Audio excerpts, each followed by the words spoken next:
ಎಲ್ಲರಿಗೂ ನಮಸ್ಕಾರ ಸ್ನೇಹಿತರೆ. ವಿವಿಧ ಬೇಡಿಕೆಗಳ ಈಡೇರಿಕೆಗೆ ಆಗ್ರಹಿಸಿ ಕರ್ನಾಟಕ ರಾಜ್ಯ ರಸ್ತೆ ಸಾರಿಗೆ ನಿಗಮಗಳ ಕಾರ್ಮಿಕ ಸಂಘಟನೆಗಳ ಜಂಟಿ ಕ್ರಿಯಾ ಸಮಿತಿ ಸೇರಿದಂತೆ ಒಟ್ಟು 6 ಸಾರಿಗೆ ಸಂಘಟನೆಗಳು ಮುಷ್ಕರಕ್ಕೆ ಕರೆ ನೀಡಿವೆ. ಡಿಸೆಂಬರ್ 31ರಿಂದ ಸಾರಿಗೆ ಮುಷ್ಕರ ಘೋಷಣೆಯಾಗಿರುವ ಹಿನ್ನೆಲೆಯಲ್ಲಿ ಮುಷ್ಕರ ಯಶಸ್ವಿಗೊಳಿಸುವ ನಿಟ್ಟಿನಲ್ಲಿ ಬುಧವಾರದಿಂದಲೇ ಸಾರಿಗೆ ನೌಕರರ ಸಂಘಟನೆಗಳು ಸಕ್ರಿಯವಾಗಿವೆ. ಡಿಸೆಂಬರ್ 31ರಿಂದ ರಾಜ್ಯದಲ್ಲಿ ಕೆಎಸ್ಆರ್ಟಿಸಿ, ಬಿಎಂಟಿಸಿ ಸೇರಿದಂತೆ 4 ನಿಗಮದ ಬಸ್ಗಳು ಸಂಚಾರ ಮಾಡುವುದು ಅನುಮಾನವಾಗಿದೆ. ಜನವರಿ 1ರಿಂದ ಬಸ್ ಸಂಚಾರ ಇರುವುದಿಲ್ಲ, ಸಹಕರಿಸಿ ಎಂದು ಪ್ರಯಾಣಿಕರಿಗೆ ಮತ್ತು ಸಾರಿಗೆ ನೌಕರರಿಗೆ ಬುಧವಾರ ಕರಪತ್ರ ಹಂಚಿಕೆ ಮಾಡಲಾಗಿದೆ. Majestic bus stand, depot 7, Volvo bus depot, depot 13, Katriguppe, depot 20, Banashankari ಸೇರಿದಂತೆ ಬಿಎಂಟಿಸಿ ಬಸ್ ಡಿಪೋಗಳಿಗೆ ತೆರಳಿ ಡಿಸೆಂಬರ್ 31ರಿಂದ ಯಾರೂ ಕರ್ತವ್ಯ ನಿರ್ವಹಿಸಬಾರದೆಂದು ಕಂಡಕ್ಟರ್, ಡ್ರೈವರ್, ಮೆಕ್ಯಾನಿಕ್ಗಳಿಗೆ ಸಾರಿಗೆ ಮುಖಂಡರು ಕರಪತ್ರ ಹಂಚಿದ್ದಾರೆ.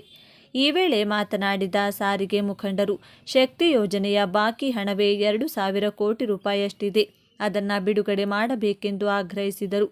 ಶಕ್ತಿ ಯೋಜನೆ ಸರ್ಕಾರ ನಿಗಮಗಳಿಗೆ ಬಿಡುಗಡೆ ಮಾಡಬೇಕಿರುವ ಹಣದ ಬಾಕಿ ವಿವರ: ಕೆಎಸ್ಆರ್ಟಿಸಿ 714.39 ಕೋಟಿ ರೂಪಾಯಿ, ಬಿಎಂಟಿಸಿ 290.97 ಕೋಟಿ ರೂಪಾಯಿ, ಎನ್ಡಬ್ಲ್ಯೂಕೆಎಸ್ಆರ್ಟಿಸಿ 408.42 ಕೋಟಿ ರೂಪಾಯಿ, ಕೆಕೆಆರ್ಟಿಸಿ 347.86 ಕೋಟಿ ರೂಪಾಯಿ, ಒಟ್ಟು ಮೊತ್ತ 1,761.64 ಕೋಟಿ ರೂಪಾಯಿ. ಸರ್ಕಾರಕ್ಕೆ ಮುಷ್ಕರದ ನೋಟಿಸ್ ನೀಡಿರುವ ಸಮಿತಿ.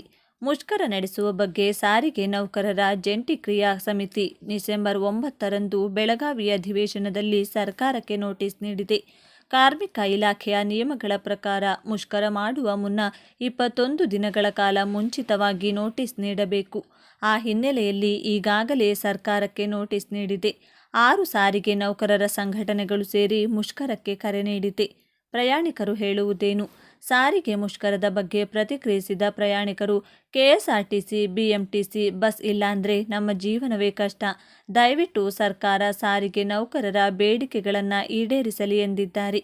ಒಟ್ಟಿನಲ್ಲಿ 2 ಪ್ರಮುಖವಾದ ಬೇಡಿಕೆಗಳ ಈಡೇರಿಕೆಗಾಗಿ ಆಗ್ರಹಿಸಿ ಸಾರಿಗೆ ನೌಕರರು ಡಿಸೆಂಬರ್ನಲ್ಲಿ ಸಾರಿಗೆ ಮುಷ್ಕರಕ್ಕೆ ಕರೆ ನೀಡಿದ್ದಾರೆ. ಮುಷ್ಕರ ನಡೆಯುವುದು ಬಹುತೇಕ ಖಚಿತವಾಗಿದೆ. ಆದರೆ ಸಿಎಂ ಸಾರಿಗೆ ನೌಕರರ ಬೇಡಿಕೆಗಳನ್ನು ಈಡೇರಿಸಲು ಮುಂದಾಗುತ್ತಾರಾ ಅಥವಾ ಮುಖಂಡರ ಜೊತೆಗೆ ಮಾತುಕತೆಗೆ ಮುಂದಾಗ್ತಾರಾ ಎಂಬುದನ್ನು ಕಾದು ನೋಡಬೇಕು. ಮಹಿಳೆಯರಿಗೆ ಹೆಚ್ಚು ತೊಂದರೆ: ಕೆಎಸ್ಆರ್ಟಿಸಿ, ಬಿಎಂಟಿಸಿ ಬಸ್ ಮುಷ್ಕರ ನಡೆದರೆ ಸದ್ಯದ ಪರಿಸ್ಥಿತಿಯಲ್ಲಿ ರಾಜ್ಯದಲ್ಲಿ ಮಹಿಳೆಯರಿಗೆ ಅದರ ಬಿಸಿ ಹೆಚ್ಚಿನ ಪ್ರಮಾಣದಲ್ಲಿ ತಟ್ಟಲಿದೆ. ಸರ್ಕಾರಿ ಬಸ್ಗಳಲ್ಲಿ ಮಹಿಳೆಯರಿಗೆ ಉಚಿತ ಪ್ರಯಾಣದ ಶಕ್ತಿ ಯೋಜನೆ ಅಸ್ತಿತ್ವಕ್ಕೆ ಬಂದ ಬಳಿಕ ರಾಜ್ಯದಲ್ಲಿ ಮಹಿಳಾ ಪ್ರಯಾಣಿಕರ ಸಂಖ್ಯೆ ಹೆಚ್ಚಾಗಿದೆ. ಅತಿ ಹೆಚ್ಚಿನ ಸಂಖ್ಯೆಯಲ್ಲಿ ಮಹಿಳಾ ಪ್ರಯಾಣಿಕರು ಪ್ರಯಾಣಿಸುತ್ತಿದ್ದಾರೆ. ಹೀಗಾಗಿ ಮಹಿಳೆಯರಿಗೆ ಹೆಚ್ಚಿನ ತೊಂದರೆಯಾಗುವ ಸಾಧ್ಯತೆ ಇದೆ. ಪ್ಯಾನ್ ಕಾರ್ಡ್ನಲ್ಲಿ ಮಹತ್ವದ ಬದಲಾವಣೆ ತರುವ ಸಲುವಾಗಿ ಕೇಂದ್ರ ಸರ್ಕಾರ ಪ್ಯಾನ್ 2.0 ಎಂಬ ಯೋಜನೆ ಅನುಷ್ಠಾನಕ್ಕೆ ತರಲು ಅನುಮೋದನೆ ನೀಡಿದೆ. ಪ್ರಧಾನಮಂತ್ರಿ ನರೇಂದ್ರ ಮೋದಿಯವರ ನೇತೃತ್ವದಲ್ಲಿ ಭಾರತ ಸರ್ಕಾರವು ಪರಿವರ್ತಕ ಉಪಕ್ರಮವನ್ನು ಅನುಮೋದಿಸಿದೆ. ಪ್ಯಾನ್ 2.0 ಕೇಂದ್ರ ಸಚಿವ ಅಶ್ವಿನಿ ವೈಷ್ಣವ್ ಅವರು ಘೋಷಿಸಿದ ಶಾಶ್ವತ ಖಾತೆ ಸಂಖ್ಯೆ ವ್ಯವಸ್ಥೆಯ ಈ ನವೀಕರಿಸಿದ ಆವೃತ್ತಿಯು ಅತ್ಯಾಧುನಿಕ ಡಿಜಿಟಲ್ ತಂತ್ರಜ್ಞಾನಗಳನ್ನು ಸಂಯೋಜಿಸಲು ಮತ್ತು ತೆರಿಗೆದಾರರ ಗುರುತಿನ ಪ್ರಕ್ರಿಯೆಗಳ ದಕ್ಷತೆಯನ್ನು ಹೆಚ್ಚಿಸಲು ವಿನ್ಯಾಸಗೊಳಿಸಲಾಗಿದೆ. ಈ ಉಪಕ್ರಮವು 1,435 ಕೋಟಿ ರೂಪಾಯಿ ವೆಚ್ಚವನ್ನು ನಿರೀಕ್ಷಿಸಲಾಗಿದೆ. ಕ್ಯೂಆರ್ ಕೋಡ್, ಸಕ್ರಿಯಗೊಳಿಸಿದ ಕಾರ್ಡ್ಗಳು, ಸುವ್ಯವಸ್ಥಿತ ಪ್ರಕ್ರಿಯೆಗಳು ಮತ್ತು ಸುಧಾರಿತ ಡಿಜಿಟಲ್ ಹೊಂದಾಣಿಕೆಯೊಂದಿಗೆ ಅಸ್ತಿತ್ವದಲ್ಲಿರುವ ಪ್ಯಾನ್ ವ್ಯವಸ್ಥೆಯನ್ನು ನವೀಕರಿಸುವತ್ತ ಗಮನ ಹರಿಸುತ್ತದೆ.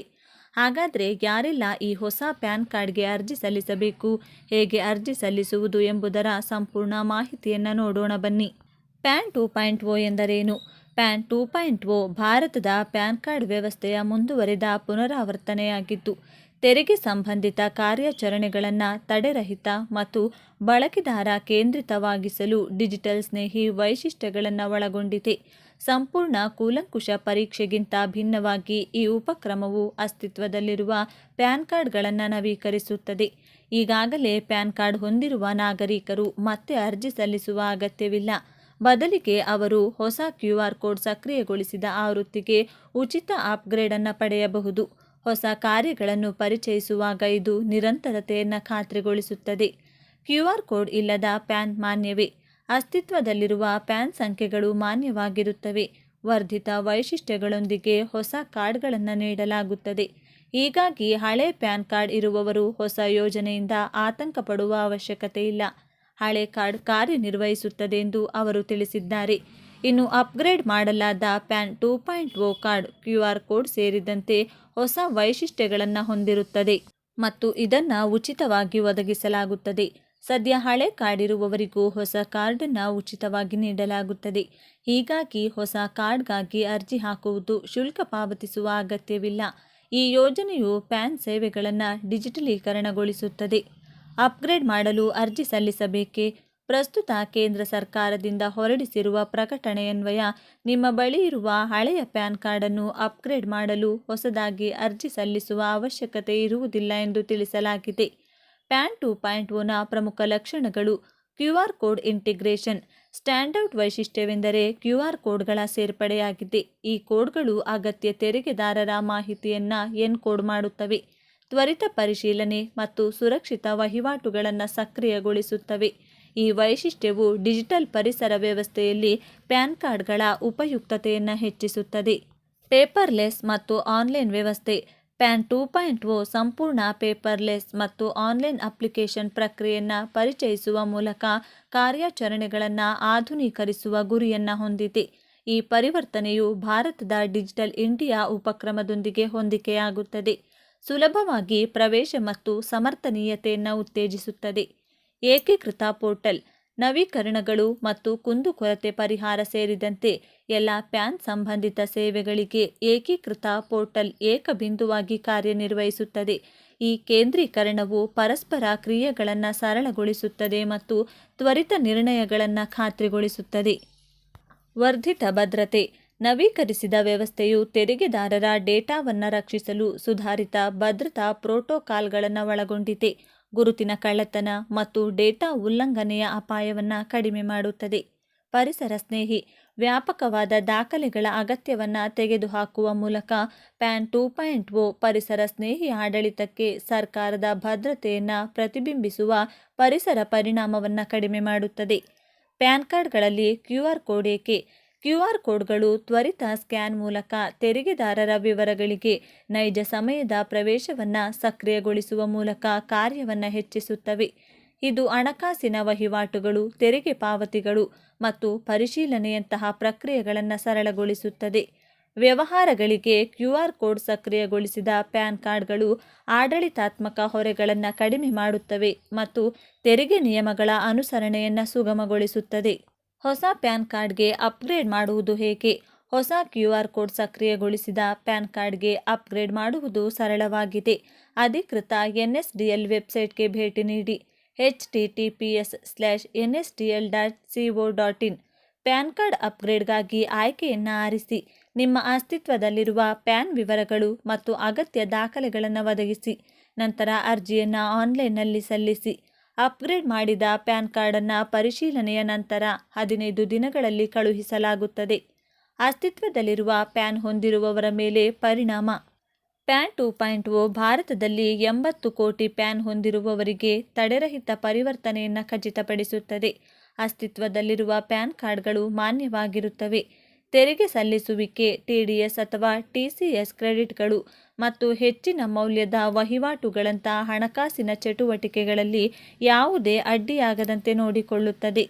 ಹೆಚ್ಚುವರಿ ವೆಚ್ಚವಿಲ್ಲದೆ ಹೊಂದಿರುವವರು ಸ್ವಯಂ ಪ್ರೇರಣೆಯಿಂದ QR ಕೋಡ್ ಸಕ್ರಿಯಗೊಳಿಸಿದ ಆವೃತ್ತಿಗೆ ಅಪ್ಗ್ರೇಡ್ ಮಾಡಬಹುದು. ಪ್ಯಾನ್ 2.0ನ ಪ್ರಯೋಜನಗಳು. ವೇಗದ ವಹಿವಾಟುಗಳು. QR ಕೋಡ್ಗಳು ತ್ವರಿತ ದೃಢೀಕರಣವನ್ನು ಸಕ್ರಿಯಗೊಳಿಸುತ್ತವೆ, ಹಣಕಾಸಿನ ಪ್ರಕ್ರಿಯೆಗಳನ್ನು ತ್ವರಿತಗೊಳಿಸುತ್ತವೆ. ಸುಧಾರಿತ ನಿಖರತೆ. ಡಿಜಿಟಲ್ ವ್ಯವಸ್ಥೆಯು ಡೇಟಾ ನಿರ್ವಹಣೆ ಮತ್ತು ಅನುಸರಣೆಯಲ್ಲಿ ದೋಷಗಳನ್ನು ಕಡಿಮೆ ಮಾಡುತ್ತದೆ. ವೆಚ್ಚ ದಕ್ಷತೆ. ಸುವ್ಯವಸ್ಥಿತ ಪ್ರಕ್ರಿಯೆಯು ಸರ್ಕಾರಕ್ಕೆ ಮತ್ತು ತೆರಿಗೆದಾರರಿಗೆ ಸಮಾನವಾಗಿ ಆಡಳಿತಾತ್ಮಕ ವೆಚ್ಚಗಳನ್ನು ಕಡಿಮೆ ಮಾಡುತ್ತದೆ. ಹೆಚ್ಚಿನ ಭದ್ರತೆ. ಸುಧಾರಿತ ಎನ್ಕ್ರಿಪ್ಷನ್ ವಿಧಾನಗಳು ತೆರಿಗೆದಾರರ ಡೇಟಾದ ಸುರಕ್ಷಿತ ಸಂಗ್ರಹಣೆ ಮತ್ತು ಪ್ರಸರಣವನ್ನು ಖಚಿತಪಡಿಸುತ್ತದೆ. ಡಿಜಿಟಲ್ ಏಕೀಕರಣ. ಪ್ಯಾನ್ 2.0 ಸರ್ಕಾರಿ ಮತ್ತು ಹಣಕಾಸು ವ್ಯವಸ್ಥೆಗಳಾದಂತಹ ಪರಸ್ಪರ ಕಾರ್ಯಸಾಧ್ಯತೆಯನ್ನು ಬೆಂಬಲಿಸುತ್ತದೆ. ಪ್ಯಾನ್ ಅನ್ನು ಸಾರ್ವತ್ರಿಕ ಗುರುತಿಸುವಿಕೆಯಾಗಿ ಇರಿಸುತ್ತದೆ.